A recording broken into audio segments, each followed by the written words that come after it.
Hi, I'm Richard Bray. My last book was about making wine. My next book is not about making wine. It's a different sort of book, one that I've been working on for almost a decade.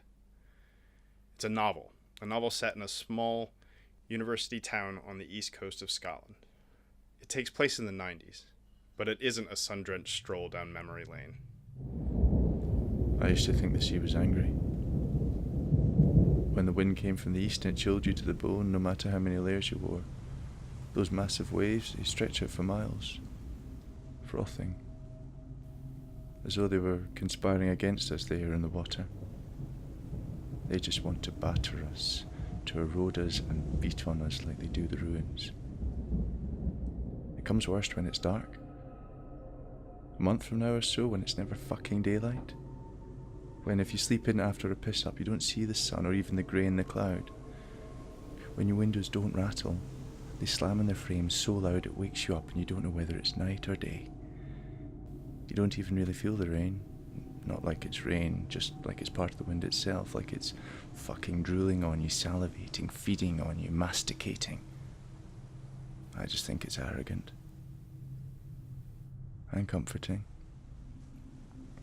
There's all this rain and wind battering you about and you want it to be there for you. You want it to be some sort of personal attack. You need it to be.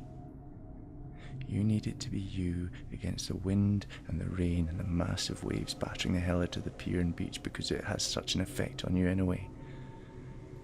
The fact is, it only matters to you that you've got your umbrella or wellies or whatever. It's going to be shitty whether you go outside or not. It has nothing to do with you or the fact that you're miserable or that you can't dig your hands deep enough into your own pockets. You need it. We need it. I need it to be about me somehow, to think in some way that something so monumental as the weather considers me worth picking on. That I'm more than just an observer, that I'm some manner of victim. That I'm important enough to suffer the anger of the sea and sky. But the sea isn't angry. Neither is the sky, not really. The rage is mine, ours, and we need to share it, to see it in something bigger than us, to see it in something eternal. Does that make sense? That we give the elements our emotions. That we give them our own vendettas against ourselves, so that when we're lonely, when we're angry and depressed, and the wind batters us and the waves crash over us, that it's for us, that it shares with us. The forces of nature, following the laws and paths that don't bend for emotion, bend for ours. That it's so easy, even commonplace for events have nothing to do with us, are totally outside our control, to become part of our lives, to insist that somehow it's to do with us. The sea, the sky, the wind, the rain, fuck, hailstones.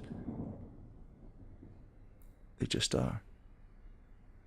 It's about what happens when a small, personal world gets flipped, fractured, and shattered. About what happens when the tiny bubble of university life gets popped. People for the first time facing the truths of life, death, and what it means to be part of a much larger world. Help make this book happen. Please pledge for In Cathedral Shadow at Unbound. Thank you.